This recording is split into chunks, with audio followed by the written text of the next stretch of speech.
Bueno, ya estamos en la recta final y vamos a ver qué es lo que viene ahora con todo esto. ¿Hacia dónde vamos? ¿Qué va a pasar con el análisis? ¿Cambió o no cambió? ¿Será otra cosa? ¿O qué va a pasar?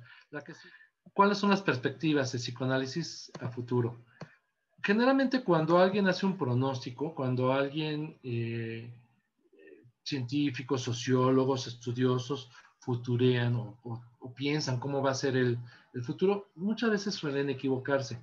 No hay nada que esté escrito en piedra y que las cosas van a ser bastante, pueden ser bastante diferentes de cómo las podemos llegar a pensar. Sin embargo, a partir de la experiencia y del pasado podemos aprender y proyectar cómo puede ser el futuro, qué es lo que puede venir. Son posibilidades. Vamos a ver si se cumplen o no se cumplen o qué tanto se cumplen. Los primeros pronósticos que se hacen es que la pandemia empezará a remitir entre primavera y verano a nivel global. Quizá en lugares específicos no suceda tan así, pero debido al número de gente que se ha contagiado y que por lo tanto adquiere cierto grado de inmunidad, la aparición cada vez de mayor número de vacunas. México, por ejemplo, a través de este contrato de COVAX y de otros acuerdos y de otros laboratorios que están desarrollando vacunas, es probable que México termine comprando, adquiriendo 18 vacunas diferentes, o sea, de 18 laboratorios diferentes. Son los acuerdos que hasta ahorita hay. Ese es el caso de México. Otros países han hecho lo mismo. En el caso de, del Reino Unido, de Inglaterra, ha comprado la cantidad de vacunas suficientes para ponerle a cada uno de sus habitantes 6 vacunas diferentes. 6 vacunas diferentes porque quieren garantizar que haya una inmunidad prácticamente del 100%. Entonces, el plan que presuntamente tiene el Reino Unido es que le pondrán quizá la vacuna de Pfizer, la vacuna de Astra y quizá la de CanSino. 3 vacunas a su población para garantizar que si uno tiene el 90, otro el 95 y otro el 97 o el 80 o la cantidad que corresponda. Entonces, ese es ese es un aspecto que puede ayudar a que la situación empiece a cambiar. Y la otra es que cada vez van apareciendo mayores posibilidades de tratamiento médico, medicamentos con los que se siguen estudiando y se sigue experimentando y que posiblemente vayan permitiendo desarrollar un dispositivo que permita el tratamiento cada vez más adecuado hacia los pacientes. Entonces, los pacientes contagiados de COVID, por lo cual la situación que estamos viviendo actualmente va a empezar a cambiar, pero no quiere decir que ya volvamos a la normalidad y demás, porque tampoco es cierto. Seguramente seguiremos usando el cubrebocas mucho, mucho, mucho tiempo después. Y si observamos cómo han sido las dinámicas sociales y demás en otras pandemias, se estima que el periodo pospandemia, o sea, que la parte final de todo esto será hasta el 2024. Y se dice desde varios lugares. Por ejemplo, la industria aeronáutica, los fabricantes de aviones y las líneas aéreas estiman que volverán a los índices del 2019 hasta el 2024, ¿no? Entonces, esto no ha acabado, más bien estamos entrando a la etapa final del inicio de la pandemia. O sea, de la primera parte de la pandemia estamos entrando a la parte final de ese inicio. Vienen otras cosas más adelante. Entonces, esto hay que tenerlo claro.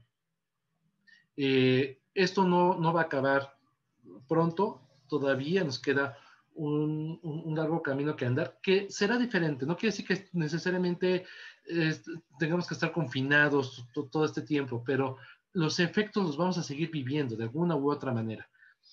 Pero esto que también, ¿a qué cuestión nos lleva? Que esta fecha, 2024, que probablemente a partir de ese momento y hacia adelante, en los siguientes años tengamos una explosión, una especie de boom en el derroche económico, en las reuniones, en los viajes, en en mucha búsqueda de libertad y de hacer cosas, de gastar, por eso les digo, de un derroche económico, incluso en lo sexual. Después de las pandemias, se observa que los pueblos, las culturas, en fin, hacen fiestas, carnavales, orgías, muchas cosas. Hay una situación de mucho desenfreno. Y no solamente de las pandemias. Cuando leí esto, pensé en otras cosas como las dictaduras militares, como sucedió, por ejemplo, durante el franquismo en España. España, durante el franquismo, tuvo muchos elementos de restricción, en muchos sentidos, una cierta persecución y de límite a las libertades individuales, que una vez que Franco falleció y por lo tanto se pasó a otra cosa, entonces hubo una explosión en el uso de drogas. En la música, por ejemplo, podemos ver con algo que se llama la movida española, la música, el arte y demás, y de muchas otras cosas. Eso sucedió en España. Argentina, con la música, podemos ver otro ejemplo, y así lo podemos ver en muchas otras situaciones. Entonces, incluso con la pandemia última, esta que tanto hemos mencionado de la gripe española, pues sucedió que al finalizar la pandemia vinieron los locos 20, que así le llaman algunos, ¿no? De la manera en que se vivió los años 20, que hubo mucho movimiento, mucha dinámica. Pero también es cierto que la pandemia pues, va a dejar secuelas sociales, económicas y psicológicas, como muchas otras situaciones que hemos vivido, que hemos atravesado. Aquí en México, como la mayoría recordará, en 1985 hubo un sismo de una gran magnitud que dejó fuertes cicatrices que todavía podemos ver en la actualidad, ¿no? Desde los simulacros que hacemos en prevención de alguna catástrofe hasta los diseños de las construcciones y construcciones que fueron reparadas o fueron modificadas y que uno pasea por el centro de la ciudad y vemos ahí las cicatrices, si uno es observador, las puede apreciar. Es decir, situaciones como esta dejan una huella, dejan una marca. Y en este caso, estas serán sociales, los cambios en nuestras dinámicas, nuestros comportamientos y demás, las económicas, el desempleo y demás que ocurrió, y las psicológicas, de todo lo que ya hemos mencionado. Todo esto hacia dónde nos va a llevar? Nos va a llevar a que habrá un aumento en la demanda de análisis. Muy probablemente todas estas situaciones de las que hemos estado hablando al principio, el aumento de la violencia, en la delincuencia, en las estafas, los duelos, la angustia, la depresión, las pérdidas de toda índole, desde pérdidas de los familiares, de las capacidades físicas por haberse contagiado, las pérdidas en trabajo y otros proyectos que se tenían. Todo eso nos va a llevar a que exista una alta demanda de análisis. En los próximos años, me parece que eso es algo que va a suceder, lo cual quiere decir que es un buen momento para formarse como analista. Los que no se hayan formado todavía, pues váyanlo considerando porque puede haber un futuro provisorio. La demanda de análisis será híbrida, es decir, presencial y en línea. No quiere decir que sea en todos los casos, pero sí será común que tengamos pacientes que veamos de manera presencial y otros que se queden en línea. Y habrá pacientes que quizá nunca conozcamos en persona. Esto puede ser debatible, cuestionable y demás, pero me parece que es una realidad, que habrá gente que te busca desde otros lugares inesperados, otros estados, desde provincia, en nuestro caso que estamos en la capital, o desde otros países, y que quizá no haya la posibilidad, o sea, escasa posibilidad de tener este encuentro directo, presencial. Me parece que es algo que puede suceder. Se flexibilizarán algunos aspectos del encuadre en algunos casos específicos, que es algo que ya estamos viendo. No quiere decir que el encuadre per se, por sí mismo, vaya a modificarse, porque por algo está y pues, tiene un sentido y una lógica y funciona por algo, pero habrá casos muy concretitos, muy específicos, en los que quizá haya que considerar que ciertos aspectos del encuadre vayan cambiando. La frecuencia, pagos, cosas así. Por ejemplo, el ideal, y algo que se preguntaba antes, ¿qué es lo adecuado? Pues que el paciente pague directamente sesión a sesión con la temporalidad que se haya marcado, semana a semana, quincena a quincena o mes a mes, que vaya realizando el pago en efectivo. Eso ya no va a suceder. Muy probablemente sucedan otras cosas, las transferencias, depósitos, este tipo de cosas, que, repito, es caso por caso, no quiere decir que siempre vaya a ser igual.